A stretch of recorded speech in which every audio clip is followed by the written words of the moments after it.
been a long time since I got drafted. To finally step foot in the building, it was more of just, it's about time. Hey, Joe, you've got the contract done. When you thought about what it would feel like, does that feeling match what you thought before, or is it just a totally different feeling for you? I don't really – that's just a formality to me. I'm going to have to go out and earn that paycheck every single day. So that's the real part that I'm looking forward to.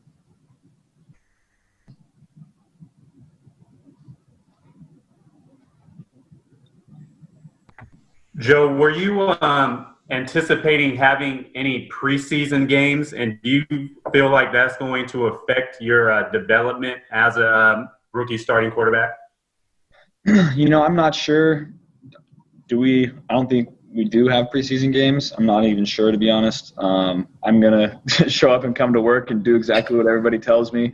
I'm on a need-to-know basis right now, so I'm coming to work every day and doing what I'm told. Joe, what's the process been like for you as you've had to get ready in Athens and not had OTAs, not had training camp? How have you best been able to augment all of that while you got ready for fall camp? I have a good trainer down in Athens that trained me really hard throughout the off season. I had some good guys to throw to in Athens, so I had a great off season. It was very, very effective for me, and then I moved to Cincinnati a couple weeks ago and got great work here as well. So, I had a great offseason. Joe, what's your comfort level with what's gone on so far? College seasons, you got spring ball, and, you get your summer workouts. And it's all been Zoom and everything else. How has that gone, and how much of it do you think you've absorbed that you can process and put on the field? Yeah, everybody has to adapt to what we're doing right now, and the teams that are going to win the most are the teams that adapted the best to the situation that we're in.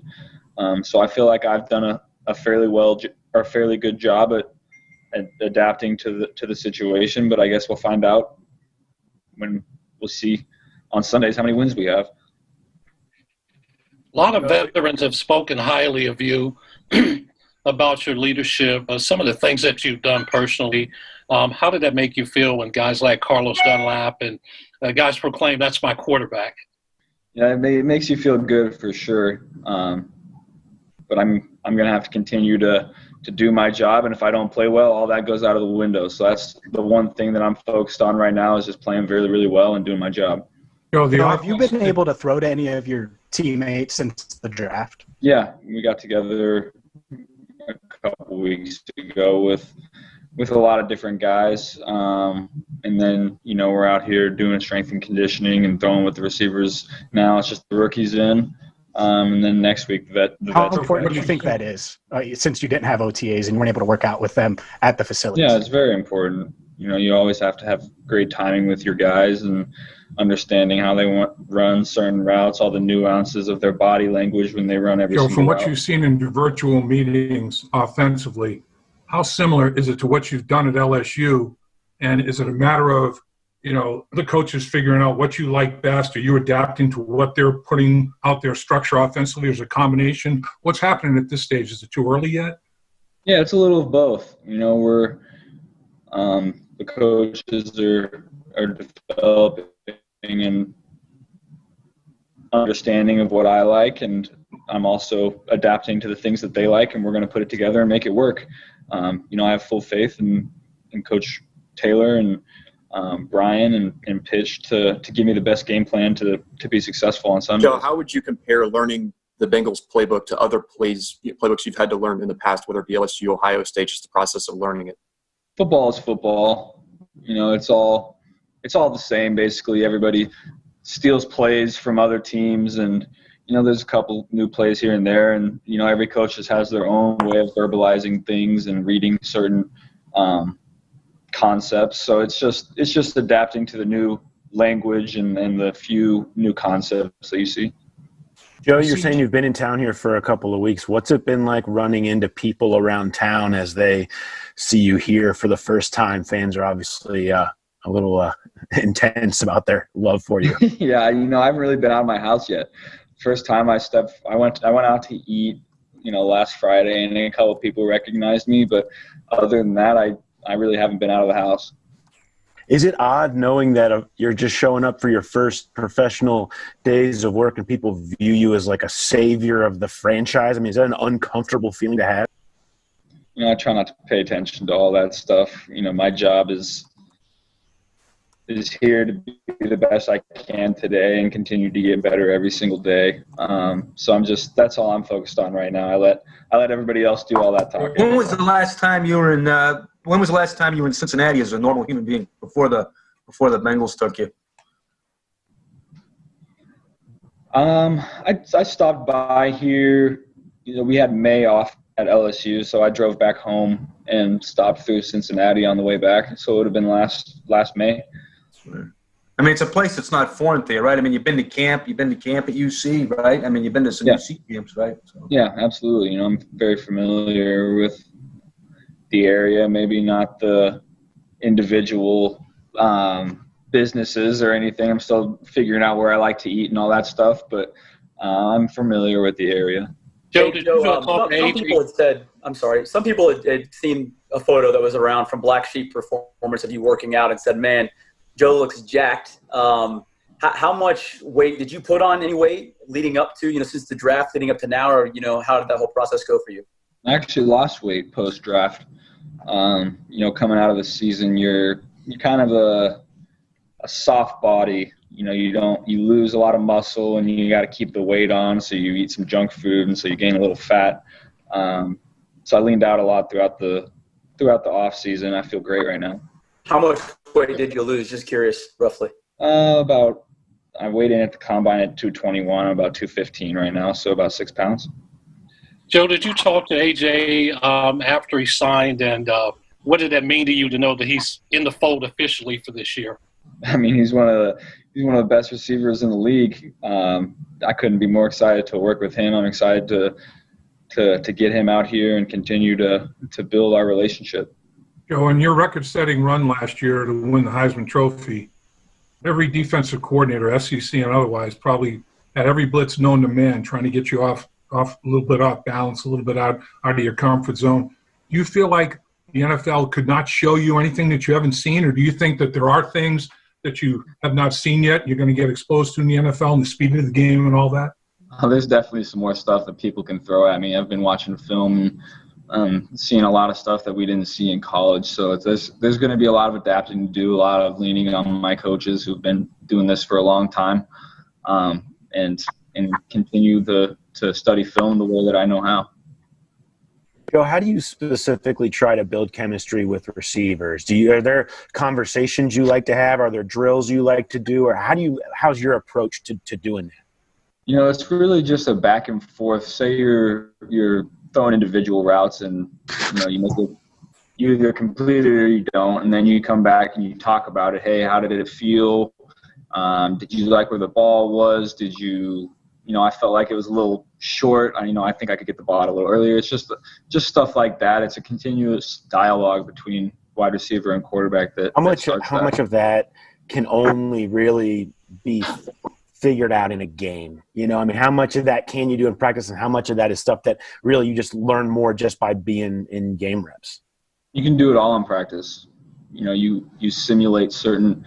I always talk about in individual routes, hey, imagine the defender, he's trailing you, he's on your back hip. That means the ball is going to be over your shoulder. Or, hey, he's on your front hip, so flatten this one out. It's going to be put on your face. So I do that kind of talking in the individual routes just so they can visualize what they're seeing. You mentioned just now chemistry in practice with the guys. It seems like the draft was a year ago. Sorry, Brandon, I can't hear you. Sorry, can you hear me now? Yep, that's a little better. You just talked about practice and chemistry, building with the guys. It seems like the draft was like a year ago. With how long it's been, how eager and just anxious are you to get out there and do 11 on 11 and just be on the practice field with the guys? Because it seems like we've just been building it up, and now you're almost there. Yeah, we were talking about that today. Everyone's super anxious to put the pads on and start getting some live reps, and we had our first walkthrough today, and everyone was fired up for that. I think I was throwing it a little harder than I should have been in a walkthrough, but it felt good to be out there. Joe, what separates Joe Burrow from the average Joe at the quarterback position? What is it about you and your game that puts you a notch above? Oh, I don't know. I always like to think that, my time in the film room has given me an edge throughout the years. But I just work really hard at perfecting my craft. I'm going to continue to do that for the next 15, 20 years. Joe, Zach said that he had high expectations for you, and he wanted to come in week one, play well immediately. Is that something you relish when you know that the coaching staff's got high expectations for you to come in and immediately contribute? Yeah, it feels great to immediately have the trust of the coaching staff. I've come a long way in the last 3 to 4 years in that aspect. So it feels great coming in and knowing that they have my back. And if I make a mistake in practice, I'm not going to get benched. I'm gonna, they're gonna come back, talk to me about it. Hey, what'd you see? Here's how you can be better. So that does feel really good. Joe, have you had any time to reflect on the past couple of years and your success, or has it been a whirlwind since the draft? No time to reflect. Full steam ahead. I'm going in my rookie year. I expect to play well, and I expect to win a lot of games. So if I look back now, I'm doing myself a disservice. Joe, if you had a chance to talk to guys who have been in your situation, guys like Peyton, some other guys who've been drafted as quote franchise quarterbacks, so what have they advised? What are some of the things you took away from their talks? Yeah, I talked to Peyton. It would have been at the start of Zoom meetings in May is the time that I talked to him, and I couldn't have appreciated that more. He took about an hour of his time and really explained to me the ins and outs of what he went through, because I felt like we were in very similar situations coming in, and he felt the same. And he just gave me a lot of different advice when it came to marketing, how to handle the huddle, how to handle coaches, how assertive to be in your first year, and then how you can continue to build upon that. So it was a great conversation that I was very glad to have. When somebody says you're the leader of the franchise, you're the guy, you're the face of the franchise. I mean, like you said, it's kind of a hell of a thing to buy a house. Never mind being the leader of a franchise. How do you do it at 23? What do you do? How do you take this thing under your command? It's just football. It's just doing what I've always done. Continue to work the way I've always worked. Obviously I'm not going to get complacent. I haven't done anything yet. So I'm going to come to work every day, be the hardest worker that I can, and lead my guys to the best of my ability. Joe, how has the highs and lows in your career path, the highs, high school highs, maybe at Ohio State, not quite what you wanted, then you go to LSU and you're back up on top of the world again, that, experiencing all of it, how has that prepared you for this experience in the National Football League, do you think? I think it prepared me, better than a lot of people. In the NFL, it's a long career, and there's going to be highs and lows, and I've experienced both, and I feel like I've handled both very, very well. So I think I'm going to continue to pull from that experience, and I think it's going to make me a better player. Joe Hobson talked to you. How do you handle the huddle when you said you talked to Peyton about that? You're the young guy. You're going to be surrounded by veterans in that huddle. You can't do anything different, though, right? I mean, is it going to be like it was in college ball for you? No, I called the play in the huddle my junior year, but I was reading off a wristband, so it's going to be a little different hearing in a helmet and then calling it out. And that's something that I've worked really hard at this offseason is, I would have my dad read me a play and I would read it back, and it's, portraying this confidence in the huddle and being assertive with your voice so they know that you know what you're doing. Joe, the Bengals posted a shot of you walking out of the locker room and walking down the tunnel first out to Paul Brown Stadium field, wearing number 9 as the starting quarterback for the Bengals. What was that moment like when you first walked out onto the field? It didn't really register to me as a moment. It was just coming to my first day at work. It's going to the first walkthrough. I was more excited about finally getting on the field with my teammates and my coaches than, savoring some moment that you're walking out of a tunnel. So I was more excited about that. Joe, Hobbs talked to you earlier, and it sounds like you worked out with T and threw with him a little bit. How's that relationship been so far, and what's it like to have a guy like T coming in with you in your same draft class? I'm really excited about T. I was very impressed the couple times that I threw with him. I think he's going to be a really, really great player for us. I'm excited to see what he can do in camp. Who else were you able to throw to? That you've had your mind on once the ink is dried on the contract, and you thought? Sorry, say that one more time. I'm sorry. Is there one guilty pleasure that you want to reward yourself with now that the contract is done? No, I don't think so. I don't plan on spending any contract money. I'm just going to live off the marketing money and let that accrue in my bank account. Kind of like Shaq, huh? Yeah, there you go. Joe, given the limitations of this whole off season, what was the most creative or unusual thing that you did to get ready for this? We had the Zoom walkthroughs where, I would call out the play and call out the cadence, and then, Coach Taylor would ask everybody what their job was. So that was very creative. But other than that, it was a normal off season. It was, working with my trainer, throwing with, some of my buddies from home, and just getting after it.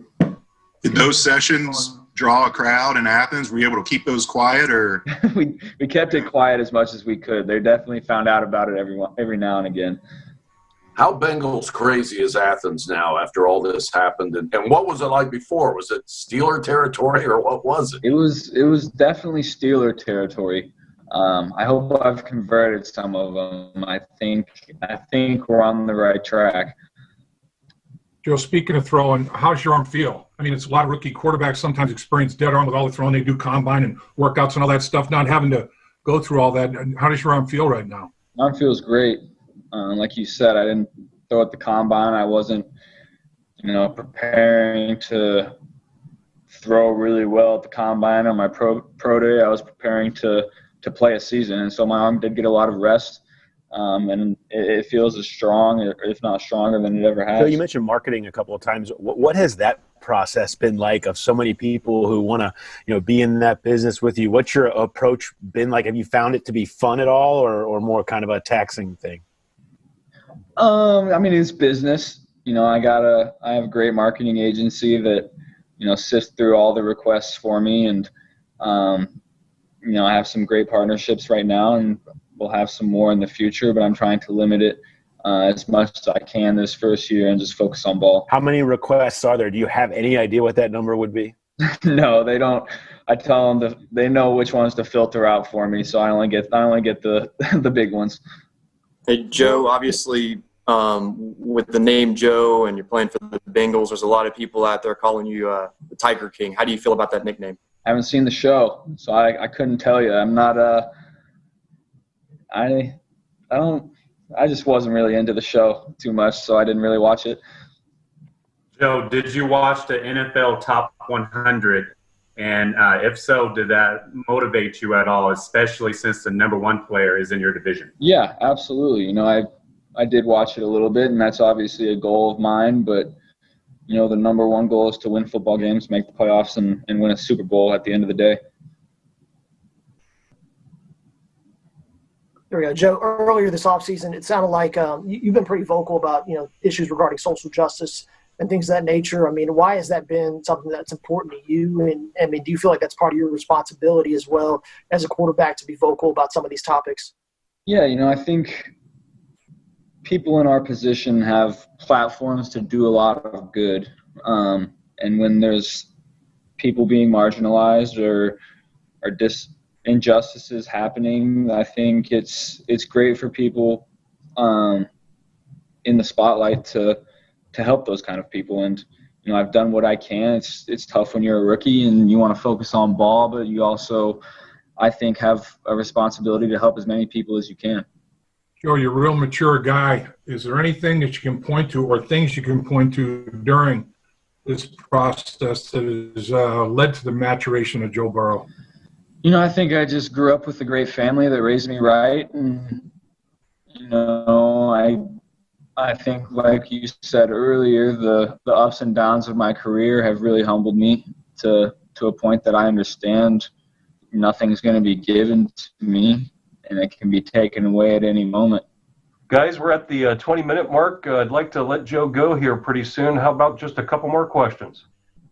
Joe, would you talk about, how your dad has helped you during this downtime, but, having a dad that really knows the game of football to be able to bounce things off of?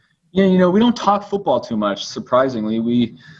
He's always tried to stay out of the coach arena and just stay as a dad. So, he would never step on any coach's toes. He would stay in the stands and keep his mouth shut. You see all the fans or the dads in the stands at AAU tournaments that get in fights with referees. He was never like that. He's just a super chill dad that, I love to be around. And, the time at home we had was special. We'll never get that time again. And, we got into golf a little bit. So that was fun. But it was a great time. Have you thought about the idea of playing in front of no fans if that's something that ends up happening this season? I have. I really don't think it would affect anybody too much. When you're on the field, you kind of block everything out anyway. Whether there's 100,000 people in the stands, 10,000 or 0, I think the good ones, it doesn't matter. Joe, your poise is another thing that people, notice right away when they watch you play. A lot of guys can't, you get that poker face, whether your things are going great, things aren't going so great. Where did you learn that? Was that something that was easy? Did that come to you naturally, or did you work at it, or tell us about that a little bit? I don't really know. That's kind of just how I've always been. Growing up, I always wanted the bat in my hand with, down 2 runs with 2 runners in scoring position. I wanted the ball in my hands with 5 seconds left, and we were down by 1 in basketball, and I wanted the ball in my hands playing quarterback every single snap. That's just kind of how I've always been. Joe, has it been nice having a guy like Sam Hubbard in town that you're friends with? Obviously, before I saw you guys working out, you can go to the facility. Does that help you kind of get acclimated to Cincinnati a little bit, having a guy like him around? Yeah, it really has. I was talking about it with some of my teammates from LSU, and they were saying, they don't know anybody, they don't know where to go, they're just meeting everyone on their new team. And I was like, wow, I have Sam who's kind of shown me the ropes and shown me where to go, shown me the good food spots, and giving me the rundown of the Bengals. So it's great. Joe, what are one or two things that between now and the start of the regular season you're really hoping to improve on to get ready? Just adjusting to the speed of the NFL game. We had the Zoom walkthroughs. I called the plays well and called it in the huddle, but it's completely different when you have the 40-second clock going and you're hearing it in your ear and you have fans in the stands, whether we do or not. So that's the one thing that I'm going to have to replicate the most I can in training camp before game 1. Well, Joe, we can't thank you enough for your time, and everybody, thanks for joining us. Yep. Thanks, guys. Thank you. Thank you, Joe. Thanks, Joe.